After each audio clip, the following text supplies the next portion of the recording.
हरे कृष्णा गौरांग प्रभु जी, हरे कृष्ण। आपका स्वागत है हमारा चैनल गप्पा कट्टा पे।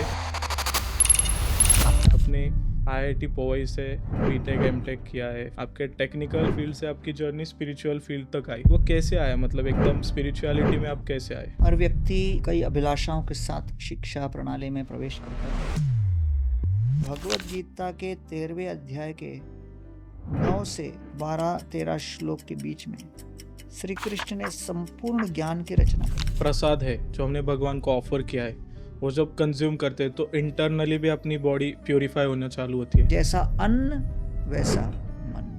कुंभ से पहले लगभग 40 लाख प्लेट प्रसाद मैं खुद बना चुका हूँ। जब लोग कहते हैं मुझे शाकाहारी होना चाहिए, मांसाहारी होना चाहिए, क्या होना चाहिए, मैंने कहा छत्रपति शिवाजी महाराज का स्वराज है, जहाँ पे लोग खुद ही इतने डिवोटेड थे कि वो अपनी प्राण की भी बाजी लगाते। तो आपको क्या लगता है कि जैसे पॉलिटिकल लीडर्स को थोड़ा शास्त्रों का नॉलेज होना ज़रूरी है अगर उनको एक अच्छा डेवलपिंग नेशन क्रिएट करना है? तो बहुत ही महत्वपूर्ण प्रश्न है।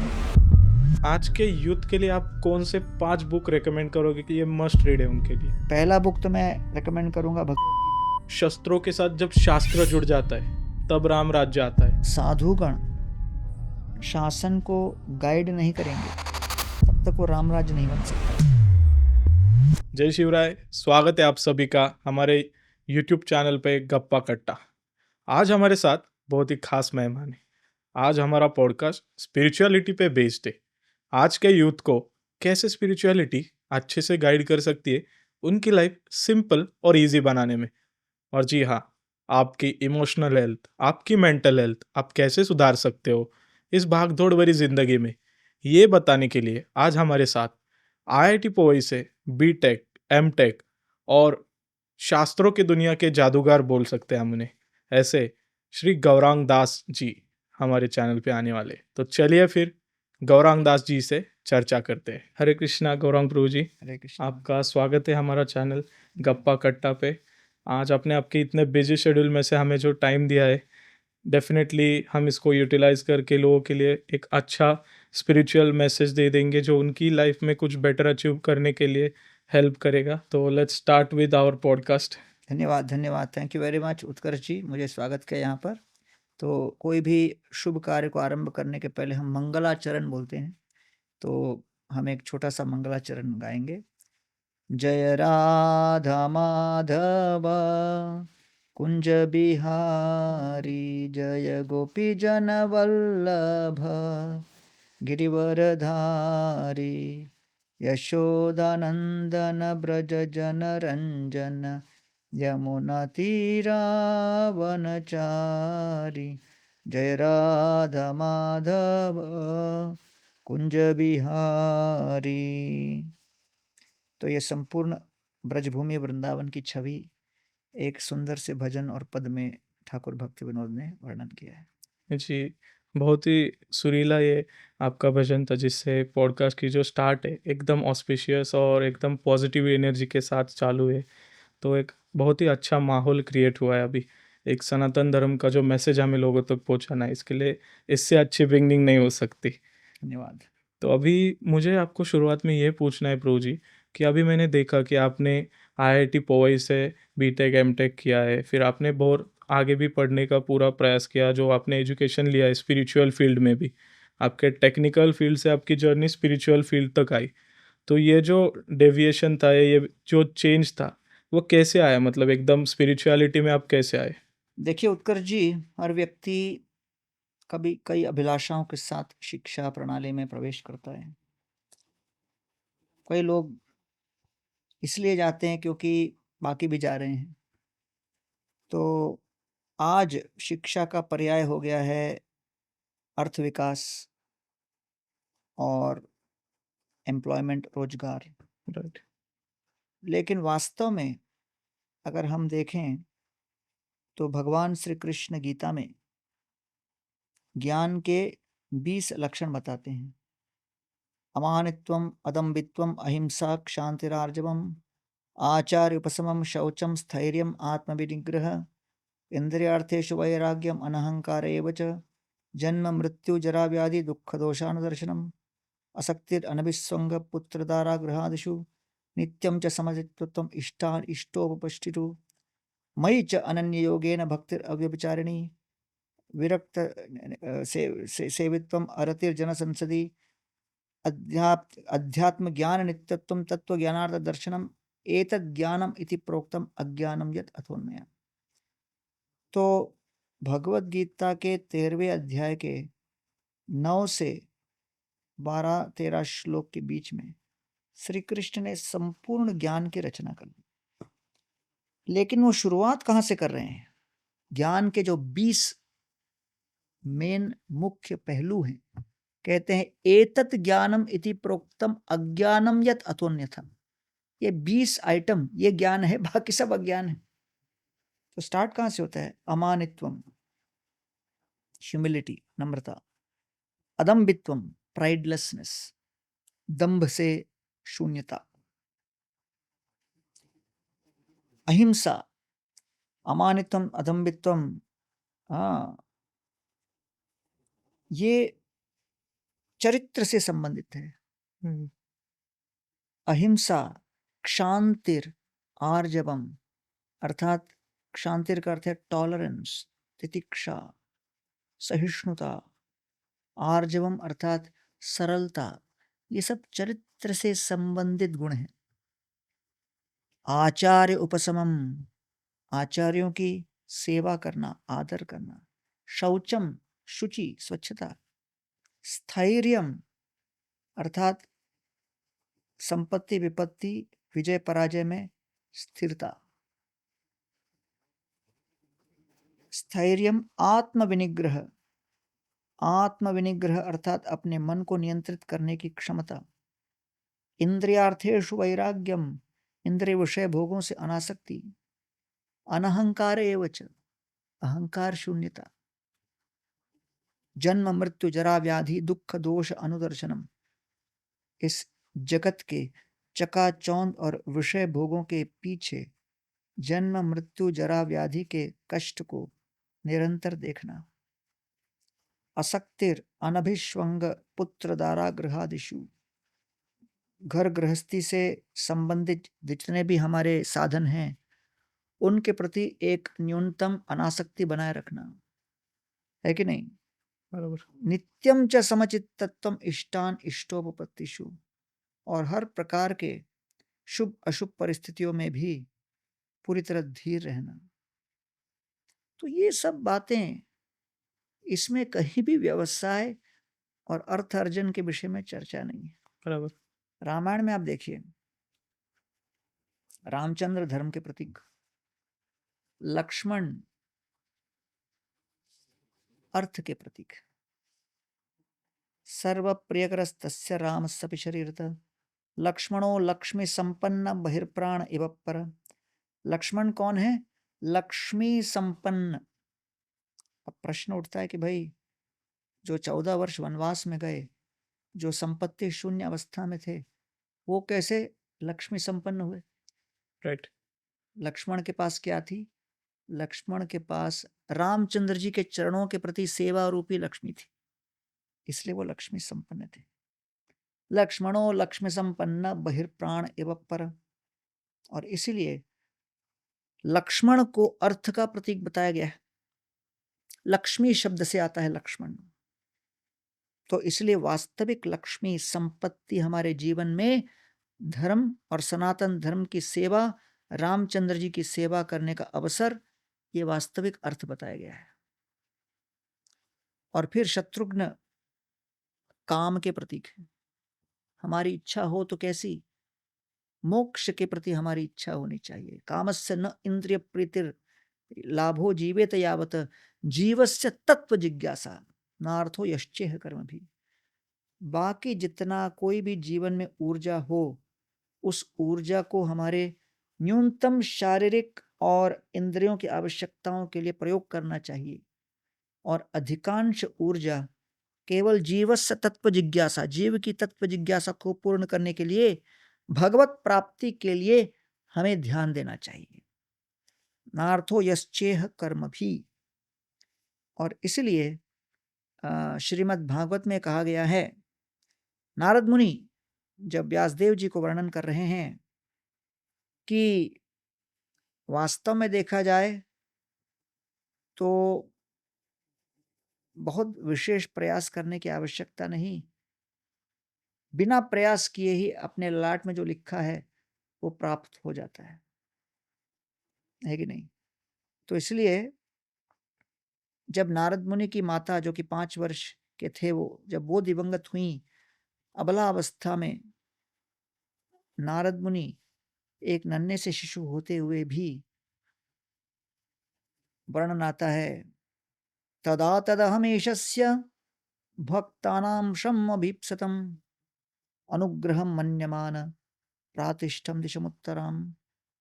अपनी माता के देहांत के पश्चात वही नारद मुनि अपनी माता के देहांत को भगवान के ही प्रेममय हस्ताक्षेप सोचकर ये विचार कर रहे थे कि इस दयनीय अवस्था के कारण भगवान उनको अपने प्रेममय आलिंगन में निकट ला रहे हैं। तो शिक्षा का हमेशा सनातन धर्म पद्धति में अहम भूमिका रही, जीविका परिवर्तन नहीं लेकिन जीवन परिवर्तन। और वो जीवन परिवर्तन कैसे होता है? वो होता है दृष्टिकोण परिवर्तन से। और जब दृष्टिकोण परिवर्तन होता है तो अपने आप चरित्र परिवर्तन और चयन का परिवर्तन हो जाता है। राइट। तो इसलिए आधुनिक शिक्षा प्रणाली और वैदिक शिक्षा प्रणाली में ये मुख्य अंतर है कि आधुनिक शिक्षा प्रणाली जीविका प्रणाली या जीविका को परिवर्तन करने में लगी हुई है और प्राचीन शिक्षा प्रणाली जीवन को सुधारने में लगी हुई है।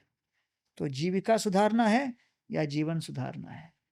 तो इसलिए आईआईटी करने के बाद अंतिम वर्ष में जब मैं भगवत गीता, सनातन धर्म और कई साधु संतों के संपर्क में आया तो मेरे मन में यही द्वंद्व उठा कि अब इस डिग्री के बाद जीविका सुधारने का कार्य मैं कर सकता हूँ, और उस जीविका को सुधारते हुए भी मैं अर्जुन की तरह कार्यशील होकर, इंजीनियर रहकर, कॉर्पोरेट में रहकर भी पूरी तरह से भगवत गीता के नियमों को पालन कर सकता हूँ। क्योंकि भगवत गीता मिशन ये नहीं कि लोगों को मंदिर में भर्ती करे, भगवत गीता का मर्म है कि आप घर को मंदिर बनाओ। कृष्ण के नाम को जोड़कर, कृष्ण के कथा को जोड़कर और कृष्ण के प्रसाद को जोड़कर आप अपने घर को मंदिर बना सकते हो। प्रचार और प्रसाद करना मतलब? हाँ, बस घर में आप अपने सब परिवार के सदस्य बैठकर थोड़ा समय भगवान का नाम कीर्तन कीजिए, थोड़ा समय बैठकर गीता या भागवत पुराण वगैरह एक साथ मिलकर पढ़िए। एक व्यक्ति पढ़ेगा, बुक से पढ़ेगा, बाकी सुनेंगे। फिर घर पे जो भोजन बने वो बिना प्याज और लहसुन के शाकाहारी भोजन भगवान को भोग लगाकर पूरा परिवार प्रसाद स्वीकार कीजिए। इसका क्या रीज़न है, मतलब बिना प्याज लहसुन का खाना खाना? क्योंकि हम लोग अपने इच्छाओं को शुद्ध करने के लिए आध्यात्म में आते हैं। जैसे मैंने बताया, शिक्षा प्रणाली जीविका परिवर्तन, और विद्या प्रणाली हमारे सनातन धर्म पद्धति के अंतर्गत दृष्टिकोण परिवर्तन, जीविका नहीं जीवन परिवर्तन। तो जीवन परिवर्तन के लिए दृष्टिकोण परिवर्तन, दृष्टिकोण परिवर्तन के लिए चरित्र परिवर्तन, चरित्र परिवर्तन के लिए आपको चाहिए कि आपकी प्रेरणा स्रोत तमोगुण से उठकर रजोगुण में आए, रजोगुण से उठकर सत्वगुण में आए, सत्वगुण से उठकर शुद्ध सत्व में आए। तो तमोगुण अर्थात क्या प्रेरणा है? भय। रजोगुण क्या प्रेरणा? इच्छा। सत्वगुण क्या प्रेरणा है? कर्तव्य। तो इसलिए अगर हमको कर्तव्य के स्तर पर प्रेरणा प्राप्त करके जीवन को सुधारने का प्रयास करना है, चरित्र को परिवर्तन करना है, दृष्टिकोण को परिवर्तन करना है, जीवन को परिवर्तन करना है, तो हमें सत्वगुण पे आना है मिनिमम। तो जो भी रजोगुण और तमोगुण बढ़ाने वाले तत्व हैं, चाहे वो अपने जीवन शैली में हो, रहन सहन में हो, भोजन, खाद्य पदार्थ, पेयजल, हर प्रकार का जो भी रजोगुण और तमोगुण बढ़ाने वाला तत्व है उसको हम कम करते हैं, न्यूनतम करते हैं, शून्य करने का प्रयास करते हैं, जिससे सत्व बढ़े। और इसीलिए ज्ञानाग्निदग्ध कर्माणि तम आहु पंडितम बुधा, कृष्ण कहते हैं गीता में कि ज्ञान की अग्नि में ये सारा पाप नष्ट होकर झुलस जाता है। तो इसलिए हम अपने इन सभी प्राचीन आदतों को भगवत गीता के ज्ञान की अग्नि में समाविष्ट कर देते हैं। तो इसमें पुरानी आदतें जैसे मांसाहार होगा, प्याज लहसुन वगैरह होगा, वो जब हम समर्पित कर देते हैं तो सत्व गुण की वृद्धि शरीर, मन और इंद्रियों में होने लगती है। अच्छा, मतलब जैसे हम भगवान का नाम अपने मुख से गाते हैं या श्रवण करते हैं, जैसे हम अपनी आँखों से भगवान का दर्शन लेते, वैसे अपने मुख से जब हम वो जो प्रसाद है, जो हमने भगवान को ऑफ़र किया है, वो जब कंज़्यूम करते हैं, तो इंटरनली भी अपनी बॉडी प्यूरिफ़ाई होना चालू होती है। भगवत गीता के तात्पर्य में प्रभुपाद जी कहते हैं आहार शुद्धौ सत्व शुद्धि, सत्व शुद्धौ दुरस्मृति, स्मृति लम्हे सर्व ग्रंथि नाम विप्रमोक्षा। सबसे पहले आहार शुद्ध होगा, फिर सत्व शुद्धि, तब सत्व गुण की वृद्धि होगी। सत्व शुद्धौ दुरस्मृति, सत्व गुण जब बढ़ेगा तो स्मरण शक्ति पुनर्स्थापित होगी। स्मृति लम्हे सर्व ग्रंथि नाम विप्रमोक्षा। और जब मस्तिष्क शुद्ध होगा तब मोक्ष के मार्ग पर हम स्थित होंगे। इसलिए जैसा अन्न वैसा मन। इसलिए जब लोग कहते हैं मुझे शाकाहारी होना चाहिए, मांसाहारी होना चाहिए, क्या होना चाहिए, मैंने कहा पहले लक्ष्य निर्धारित करो। अगर किसी को बॉक्सर बनना हो और किसी को जिम्नास्ट बनना हो, बॉक्सर का दिन भर का भोजन और जिम्नास्ट का दिन भर का भोजन एक होगा क्या? नहीं, दोनों का डाइट अलग होगा, गोल अलग है। लक्ष्य दोनों का अलग है। अगर बॉक्सर जिम्नास्ट का डाइट खाएगा तो पहले राउंड में चित हो जाएगा। जिम्नास्ट बॉक्सर का डाइट अगर खाएंगे तो वो मैट के ऊपर से उठ ही नहीं पाएंगे, छलांग क्या मारेंगे, मैट पे सो जाएंगे, शवासन करने लगेंगे। तो इसलिए दोनों के लक्ष्य के आधार पर भोजन निर्धारित होता है। तो इसलिए भोजन को तय करो लक्ष्य के आधार पर। तो अगर आपके मन को रजोगुण और तमोगुण से मुक्त करना हो, शुद्ध करना हो, तब आपको ऐसे भोजन स्वीकार करने पड़ेंगे जो रजोगुणी और तमोगुणी तत्वों से शून्य है। जी, एकदम बराबर आपने बोला कि जैसे आपको पूरा प्यूरिफ़ाई करना है, तो इंटरनली भी प्यूरिफ़ाई होना पड़ेगा उस चीज़ के लिए। बहुत ही अच्छा मैसेज है, जिससे लोगों का डाउट जो है कि आजकल लोग बोलते हैं कि आप मत जाओ इस्कॉन में। वो लोग बोलते हैं प्याज़ लहसुन मत खाओ, तो आज उनको समझा होगा प्रॉपर्ली कि एक्चुअली क्यों नहीं खाना है, उससे एक्चुअल बेनिफिट्स क्या है आपके लिए। जैसे कोई व्यक्ति डायबिटीज लेकर अगर डॉक्टर के पास आता है, तब डॉक्टर उसको कहता है कि भाई आप मिठाई मत खाओ। उसका डॉक्टर उसका शत्रु नहीं है। तो उसका राइट। जो लक्ष्य है उसके हिसाब से जो डाइट अनुकूल है वो बताएगा। तो जब हमारे पास लोग आकर कहते हैं कि प्रभु जीवन में शांति चाहिए, तो शांति शब्द कहाँ से आता है? शांति अर्थात सत्वगुण। हाँ, तत्र सत्वम निर्मलत्वात् प्रकाशकम अनामयम। भगवत गीता के 14वें अध्याय में सत्वगुण के लक्षण बताएं। तत्र सत्वम निर्मलत्वात्, मन निर्मल होगा, प्रकाशकम अनामयम, सुख संगेन बदनाति ज्ञान संगेन चानग।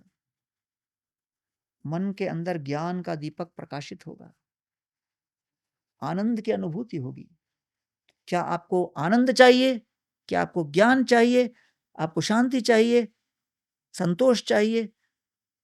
तो फिर आपको जो हम डाइट बोलेंगे वो पालन करना पड़ेगा, तभी आप इन तत्वों को अनुभव करेंगे। लेकिन आपके मन में सुख पाना एक लक्ष्य नहीं, ज्ञान पाना लक्ष्य नहीं, संतोष पाना लक्ष्य नहीं, तो फिर जो खाना है खाओ। फिर तो खुली छूट है, आपको जो करना है करो। अगर मकसद ही नहीं है किसी का जीने का, तो क्या ही करे। तो अभी जैसे हम प्रसाद पे बात कर रहे थे, तो मैंने आपका देखा है कि आपका एक खुद का भी एक बुक है प्रसाद के ऊपर लिखा हुआ। और अभी एक व्हाट्सएप पे एक सर्कुलेट हुआ था मैसेज बीच में, जब आप महाकुंभ में एक प्रसाद की सेवा कर रहे थे, तो आपके बारे में एक पूरा पोस्ट आया था कि आपने इतना सारा क्वालिफिकेशन किया है, फिर भी इतना डाउन टू अर्थ होके लोगों को आप प्रसाद सेवा कर रहे हो लोगों के लिए। तो उसके बारे में हमें थोड़ा जानना है कि कैसे था, मतलब आपका एक्सपीरियंस, और आप प्रसाद सेवा में इतना ज़्यादा मग्न होते हो कि आप मतलब तब पूरा एकाग्रता से उसमें रहते हो? जैसे मैंने लाइव देखा है आपको जब कार्तिक यात्रा रहती है तब, कि आप प्रसाद सेवा जब करते हो तो हर प्रकार के भक्तों के लिए उस चीज़ का नियोजन एकदम प्रॉपरली होता है। जैसे इटालियन डिवोटीज़ अगर रहेंगे तो उनके लिए नॉन स्पाइसी इटालियन फूड रहता है। इंडियन क्यूज़िन रही तो इंडियन क्यूज़िन में भी हर एक इंसान का प्रॉपरली देखभाल होता है। तो वो कैसे आप मैनेज कर लेते हो इतना? कार्तिक यात्रा आए हो लगता हाँ, है। कार्तिक यात्रा की है मैंने 2।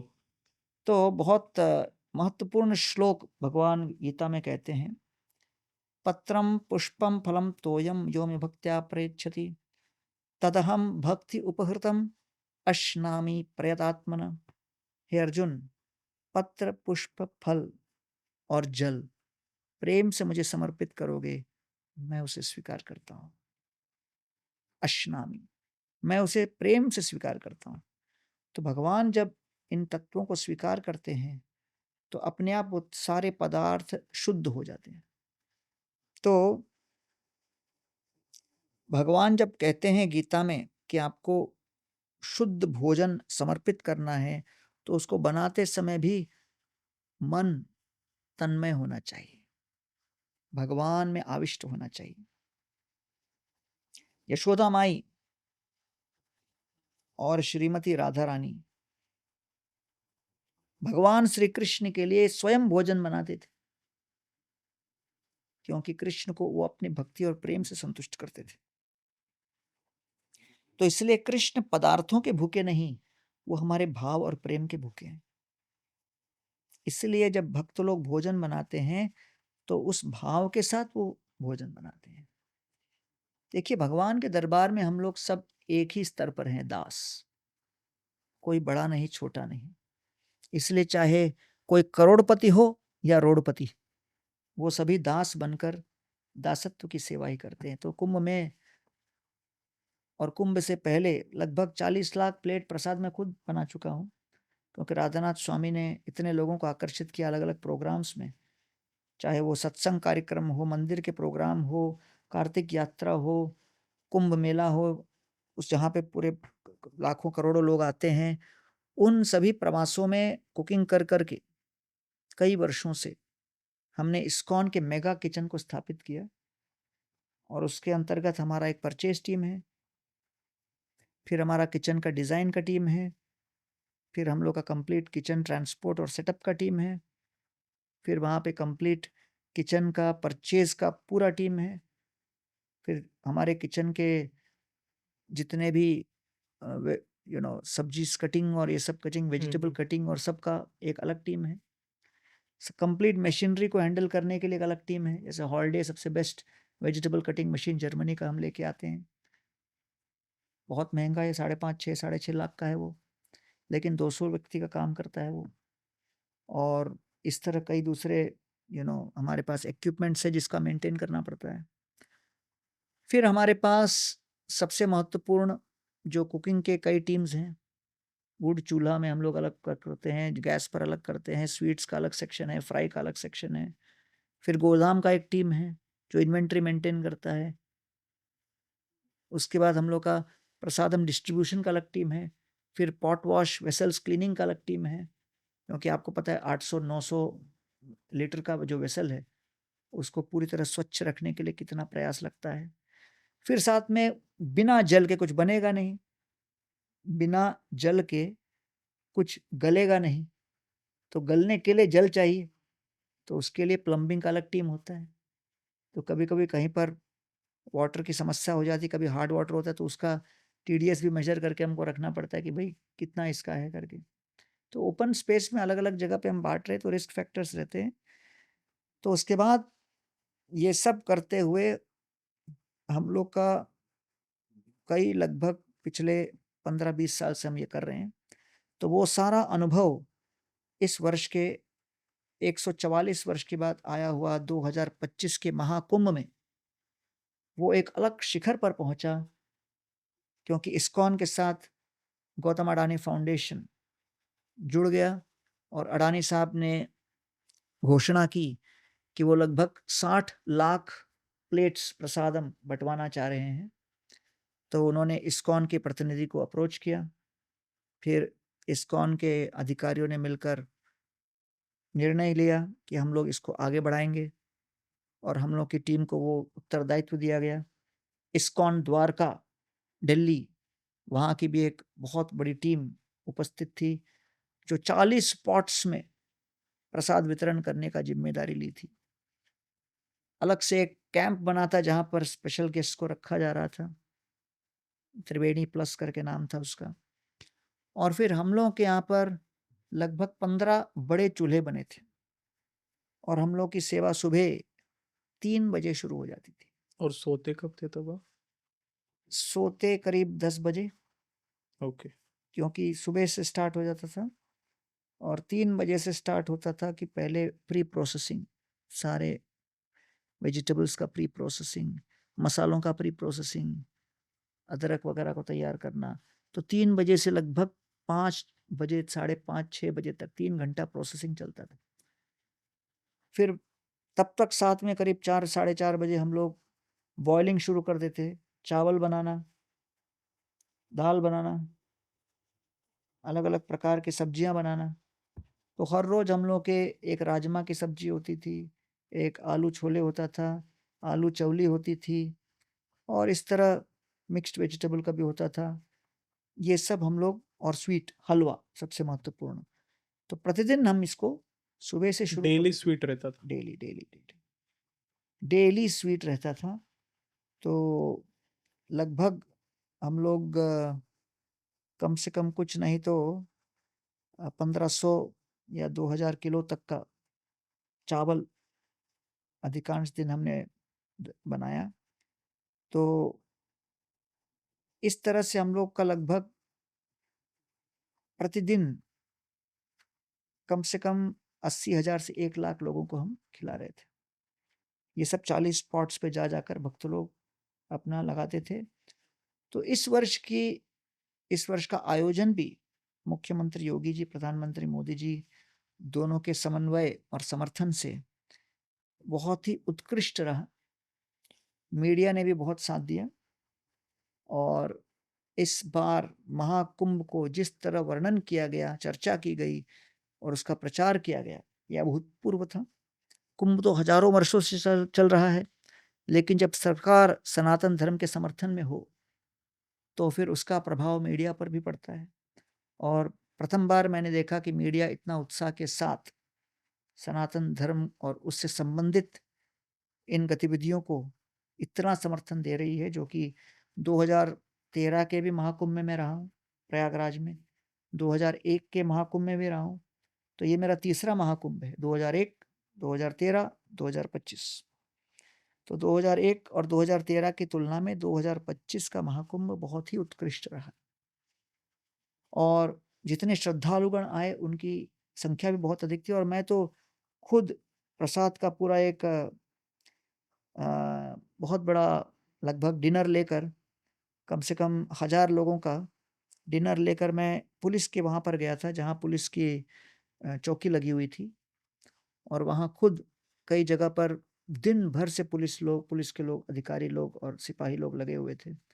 बीच में हमने बैरिकेड के वहाँ पर भी गाड़ी रोककर वितरण किया और मालूम पड़ा कि ये थी 28 की शाम, जनवरी 28, क्योंकि 29 को हमारी मौनी अमावस का स्नान था सबसे बड़ा, जिसमें लगभग कई करोड़, 6-7 करोड़ लोग आ गए एक ही दिन में। लेकिन उस मौनी अमावस की पूर्व संध्या को कम से कम मैंने 500-700 पुलिस के सिपाहियों को और अधिकारियों को प्रसाद वितरण किया था। डायरेक्ट गाड़ी लेके जाकर हम गाड़ी से ही बांट रहे थे। तब चर्चा करने पर मालूम पड़ा कि वो लोग इतनी तल्लीनता से अपने ड्यूटी में लगे हुए थे, इतने संघर्षपूर्ण और चुनौतीपूर्ण परिस्थितियों में, कि वो लोग ने सुबह से लेके शाम के 7 बजे तक अन्न भी ग्रहण नहीं किया था, क्योंकि कोई चांस ही नहीं था हिलने का वहां से, क्योंकि क्राउड इतनी थी। तो इसलिए इतना बड़ा आयोजन संभव हो पाया क्योंकि वहां पर कई लोग पूरे जुनून के साथ, उत्साह के साथ अंतिम पड़ाव तक हम सेवा करेंगे कर्तव्यनिष्ठ होकर लगे थे। तब जाकर इतना बड़ा आयोजन हो सकता है। नहीं, बराबर है। जैसे कि हम देखते हैं कि छत्रपति शिवाजी महाराज का स्वराज्य, जहाँ पे लोग खुद ही इतने डिवोटेड थे कि वो अपनी प्राण की भी बाजी लगाते थे उसके लिए। करेक्ट। तो उसी तरह से जब हम देखते हैं कि जब शस्त्रों के साथ जब शास्त्र जुड़ जाता है तब राम राज्य आता है। तो उसी वे में अभी हम देखेंगे कि हमारा जो पॉलिटिकल चेंजेस हो रहे हैं आजकल, या जो भी डेमोक्रेटिक चेंजेस हो रहे हैं इंडिया में, तो आपको क्या लगता है कि जैसे पॉलिटिकल लीडर्स को थोड़ा शास्त्रों का नॉलेज होना ज़रूरी है अगर उनको एक अच्छा डेवलपिंग नेशन क्रिएट करना है तो? बहुत ही महत्वपूर्ण प्रश्न है। राम राज्य के अंदर अनेक पहलू हैं। पहला पहलू है राम राज्य के अंतर्गत, वो है धर्म। दूसरा पहलू है प्रजा। तीसरा पहलू है शासन। और चौथा पहलू है साधु।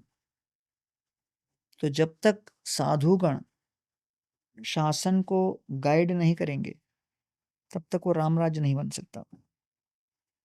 और इसलिए जब मैं कहता हूं साधु, उसका अर्थ होता है शास्त्र भी।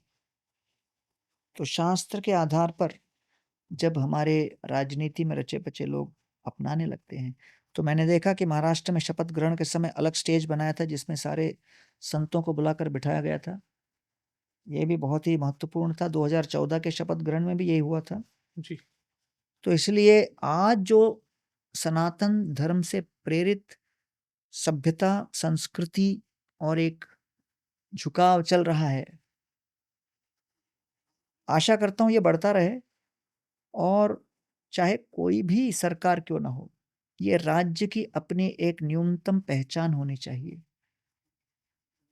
जिससे कि चाहे ये पार्टी हो या वो पार्टी हो, जो भी पावर में आए वो समझे कि ये सत्ता हमें ईश्वर के लिए सेवा करने के लिए कुछ समय के लिए दिया गया है। We are trustees, we are not proprietors. Exactly. तो इसलिए उस ट्रस्टी भाव के साथ जब हम सेवा करेंगे, जैसे जयसिंह महाराज जयपुर, गोविंद देव को उन्होंने स्थापित किया, लेकिन अपने चिन्ह में उन्होंने कह दिया कि मैं उनके सेवक हूं। शिवाजी महाराज भी वैसे ही गुरु रामदास जी के आदेश के अनुसार ईश्वर की सेवा में साम्राज्य को संभाल रहे थे। तो जितने भी हमारे सफल, प्रसिद्ध और संस्कारी महापुरुष और राजागण हुए अर्वाचीन समाज में भी, वो सभी शास्त्र के द्वारा संचालित थे। उनका जीवन बिल्कुल स्पष्ट था कि हम केवल ईश्वर के इच्छा के कठपुतली हैं और निमित्त हैं। जी, एकदम सही बोला आपने। जैसे कि छत्रपति संभाजी महाराज में 13 वर्ष की आयु में खुद का एक ग्रंथ लिखा था, बुधभूषण नामक। देखिए, मतलब वो लोग उतने स्पिरिचुअली स्टेबल थे, इसलिए वो लेवल अचीव कर पाए, या राम राज्य का एक प्रतीक निर्माण कर पाए जो आज हम लेके आगे जा सकते हैं। मैं आपको पर्सनली बताता हूं कि अयोध्या राम मंदिर के स्थापना के पश्चात एक आध्यात्मिक लहर इतनी बढ़ गई है कि हमारे मंदिरों में क्राउड 5 गुना 6 गुना बढ़ गया है। पिछले दिसंबर में कई, जैसे रिक्रिएशन स्पॉट्स, मानो गोवा हो या कई दूसरे जगह हो जहाँ पर लोग मजा मस्ती के लिए जाते हैं, 31 दिसंबर को वो पूरी तरह फुल नहीं थे, लेकिन मंदिर ओवरफ्लो हो रहे थे। On 31 December the largest crowd was in the temples. और ये इस बात को दर्शाता है कि लोग धीरे धीरे देख रहे हैं कि भाई ये ऐसे प्रधानमंत्री हमारे पास हैं जो लगभग 11 दिन तक उपवास रखते हैं अयोध्या राम मंदिर के उद्घाटन के पहले, क्योंकि नियम के अनुसार भगवान की अर्च विग्रह की स्थापना और उनके जो कहते हैं कि डीटी इंस्टॉलेशन है कि नहीं, भगवान को स्थापित करना, तो उस स्थापना समारोह में भगवान जब प्रकट हो रहे हैं तो उसके पहले कई न्यूनतम आवश्यकताएं होती है, वो सब पालन करने के लिए वो तैयार थे। और इतने दिन फास्टिंग करके और कई तीर्थ स्थानों का भ्रमण करने के पश्चात फिर अयोध्या पहुंचे और तब जाकर उसका उद्घाटन हुआ। तो ये इस बात को दर्शाता है कि आज की युवा पीढ़ी ये सब देख रही है और उनके सोशल मीडिया फॉलोअर्स तो 150 मिलियन के ऊपर हैं। Most popular leader in the world. तो सबसे बड़े इन्फ्लुएंसर तो वही हुए। तो उनका इन्फ्लुएंस युवा पीढ़ी के ऊपर हो रहा है। तो लोग सोच रहे अरे प्रधानमंत्री शर्मा नहीं रहे, लज्जा नहीं कर रहे कि सबके सामने आकर भगवान को प्रणाम करे, नमन करे, पूजा करे, अलग अलग प्रकार के व्रत रखे, विधि विधान करे, मंत्रोच्चारण करे, गंगा में यमुना जी में स्नान इत्यादि करे, अभिषेक करे, साधु संतों के सामने प्रणाम करके आशीर्वाद ले, बड़े बड़े वर्ल्ड लीडर्स को गीता दे। इन सब बातों में अगर वो लज्जा नहीं कर रहे, हिचकिचा नहीं रहे, तो फिर युवा पीढ़ी को क्यों अपनी गीता और वैदिक संस्कार को देखकर या सुनकर लज्जा होनी चाहिए? उनका भी आत्मविश्वास बढ़ना चाहिए कि यही मुझे करना है। बहुत महत्वपूर्ण बात है आज के युवा के लिए कि कैसे हमें हमारी हिंदू सनातन संस्कृति जो है उसके प्रति आदर व्यक्त करके उसको आगे लेके जाना है, आगे की जनरेशन्स तक। और हम जैसे हम देख रहे हैं कि हमारे प्रधानमंत्री जी और योगी जी दोनों भी हमारे सनातन धर्म को एक बहुत अच्छे तरीके से सपोर्ट करके उसको आगे लेके जा रहे हैं। तो हमने देखा है कि आपका भी एसोसिएशन हुआ है दोनों बड़े लीडर्स के साथ जो आज सनातन धर्म के लिए काम कर रहे हैं। तो आपका ओवरऑल एक्सपीरियंस कैसा था मोदी जी के साथ में भी और योगी जी के साथ में भी काम करते हुए? देखिए, पर्सनल लेवल पे तो मैं दोनों के साथ काम नहीं किया हूँ, लेकिन हमारी संस्था काफ़ी वर्षों से उनके साथ जुड़ी हुई है और कई दूसरे लोग को मैं जानता हूँ जो उनके साथ लगे हुए हैं। तो सबसे पहले ये कहना चाहूँगा कि दोनों लीडर्स जो भी आध्यात्मिक सनातन धर्म से जुड़े हुए संस्था जो समाज की सेवा भी कर सकते हैं, उनको पूर्ण समर्थन भी करते हैं। तो जब मोदी जी गुजरात में मुख्यमंत्री थे, योगी जी जब उत्तर प्रदेश के मुख्यमंत्री रहे, दोनों स्टेट्स में मिड डे मील के अंतर्गत इस्कॉन ने लाखों मील्स पर डे वितरित किए। वहां से सिलसिला शुरू हुआ। अभी तो मोदी जी प्रधानमंत्री बन गए, लेकिन वो अभी भी चल रहा है मिड डे मील प्रोग्राम। दूसरा, हमारे परम पूज्य गोपाल कृष्ण गोस्वामी महाराज जो दिल्ली के हमारे अध्यक्ष रहे और पूरे ब्यूरो के चेयरमैन रहे इस्कॉन के, बहुत ही प्रभावशाली लीडर, सफल लीडर, जो कि दिल्ली में उन्होंने 18 मंदिर बनाए, वो भी मोदी जी के काफ़ी करीब थे। और उनके निमंत्रण पर मोदी जी आए 2020 में, फरवरी का महीना था, और द बिग गीता, विश्व की सबसे बड़ी गीता का उद्घाटन विमोचन मोदी जी ने किया गोपाल कृष्ण महाराज जी के साथ। और योगी जी गोपाल कृष्ण महाराज जी के निमंत्रण पर professor Leeladhar Behera, director IIT Mandi, जो कि ये भक्ति वेदांता गुरुकुल का भी ट्रस्ट देखते हैं, उनके निमंत्रण पर योगी जी आए इस्कॉन वृंदावन के गुरुकुल के मंदिर उद्घाटन में, कृष्ण बलराम मंदिर के उद्घाटन। और उन्होंने कहा कि भाई यहाँ कोई यूनिवर्सिटी बनाओ तो पूर्ण समर्थन हम देंगे। तो इसलिए अब उनकी प्रेरणा से वहाँ पर भक्ति वेदांता यूनिवर्सिटी का विमोचन करने का कार्य शुरू हुआ, जहाँ पे माननीय सांसद हेममालिनी जी आकर भी उन्होंने फाउंडेशन स्टोन लेइंग का कार्य किया। तो इस तरह मोदी जी और योगी जी दोनों हमेशा सनातन धर्म के प्रचार प्रसार और आध्यात्मिक पर्यटन, स्पिरिचुअल टूरिज्म, इसको बढ़ावा देने के लिए पूरा वाराणसी का कॉरिडोर सुधार दिया, जिससे करोड़ों लोगों की संख्या बढ़ गई। केदारनाथ का कॉरिडोर सुधार दिया, महाकाल उज्जैन का कॉरिडोर सुधार दिया।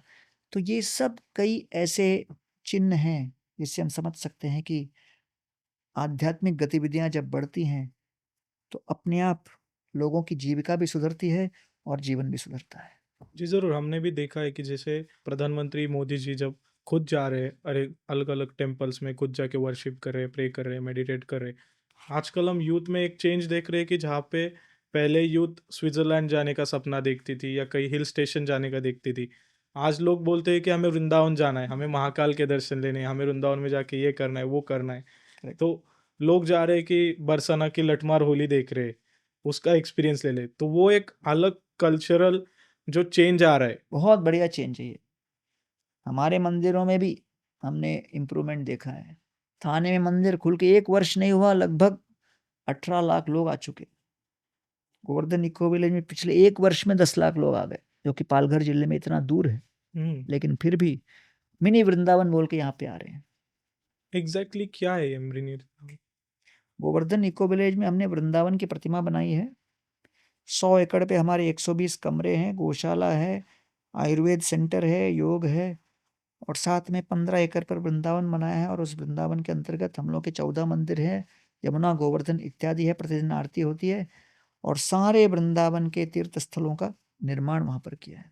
वाह, मतलब जिन जिन लोगों को अगर पॉसिबल नहीं है वृंदावन जाना, तो यहाँ आके उसकी अनुभूति ले सकते हैं। यहाँ पर आइए, वृंदावन के ऊपर मनन कीजिए और मनन करने के पश्चात प्रे कीजिए, प्रार्थना कीजिए, और प्रार्थना की आपकी प्रार्थना की सफलता तब होगी आप ओरिजिनल वृंदावन यूपी में जब जाओगे। अरे जी ज़रूर प्रभु जी, ये आपने बहुत अच्छी बात बताई कि जो भी लोग आना चाहते हैं वृंदावन या मिनी वृंदावन एक्सपीरियंस करना चाहते हैं, जी ज़रूर आएंगे अपने गोवर्धन इको विलेज में। और हमने देखा है कि गोवर्धन इको विलेज में एक और ख़ास बात हमने देखी कि गौशाला जो है, या वो जो अपनी गौ माता है, हर एक गौ माता देसी ब्रीड की गौ माता है। तो उसका जो प्रसाद भी हमने आज टेस्ट किया, तो उसमें वो लस्सी में अलग स्वीटनेस था, उसमें शक्कर नहीं थी, वो मिल्क में स्वीटनेस था, जो बहुत अच्छे से अच्छे रेस्टोरेंट में भी मैंने टेस्ट किया लेकिन कभी मिला नहीं था।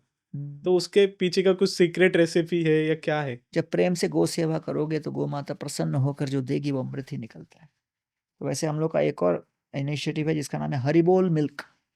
खासकर बम्बई में प्रतिदिन 8,000 लीटर का उसका डिस्ट्रीब्यूशन है। और हरिबोल पालियाड डिस्ट्रिक्ट में एक गुरु जी हैं जो अपने किसान शिष्यों को कह के रखे हैं कि गौ माता को मृत्यु तक पाल के रखो और उनको कसाई में मत भेजो। तो ये सभी उनका लालन पालन पोषण कर रहे हैं। और वहाँ से हम लोग का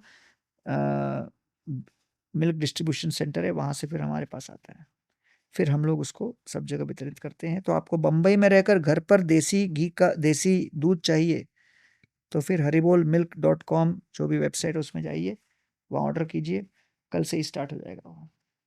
हमारे पुणे में रहता तो हम डेफिनेटली इसका लाभ उठाते। बाकी अन्य प्रोडक्ट्स हैं, जैसे जो कॉलेज स्टूडेंट्स हैं, बैचलर्स हैं जो कुकिंग नहीं करना चाहते, उनके लिए रेडी टू ईट है।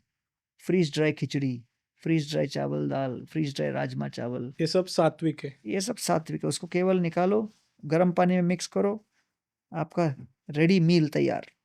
ये बहुत अच्छी बात है, मतलब जो वर्किंग प्रोफेशनल्स है, स्टूडेंट्स है, उनके लिए ये तो वरदान के जैसा है, मतलब एकदम क्विक। तो हरिबोल मिल्क हरिबोल मिल्क करके आप जाइए और फिर वहाँ पर वेबसाइट में आपको सब मिल जाएगा।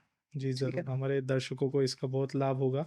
और प्रो जी, अभी हम अपने अंतिम पड़ाव तक आ रहे हैं, तो आज का जो यूथ है उसके लिए हमें एक मैसेज देना है। करेक्ट। तो आज के यूथ के लिए आप कौन से 5 बुक रेकमेंड करोगे कि ये मस्ट रीड है उनके लिए?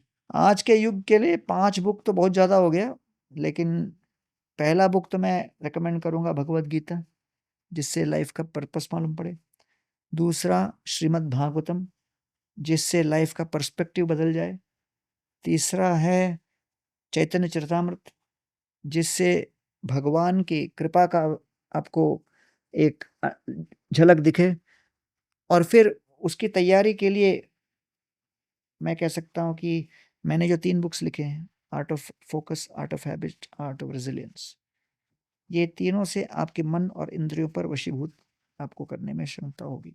और एक बार मन को वश में कर लिया, अपने आप बाकी सब हो ही जाएगा। डेफिनेटली ये बुक्स का जो हेल्प है वो बहुत ही अच्छा हो जाएगा सभी यूथ के लिए। और एक एंड में आपको पूछना चाहूँगा कि जैसे हम देखते हैं हर एक चीज़ के लिए कुछ ना कुछ अर्थ होता है, कुछ रेमेडी होती है।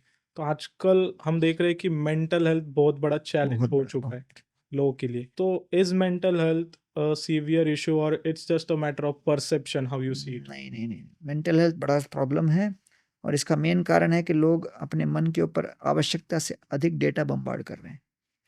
इसलिए बहुत बुरा समय आने के पहले लोगों को अपने आप को पुराने जैसे एकादशी का उपवास में बिना भोजन और बिना जल के रहते थे, राइट, निर्जला। निर्जला, तो वही उपवास अभी हम लोग डिजिटल उपवास करना पड़ेगा कि 24 घंटा आप बिना फोन के रहो।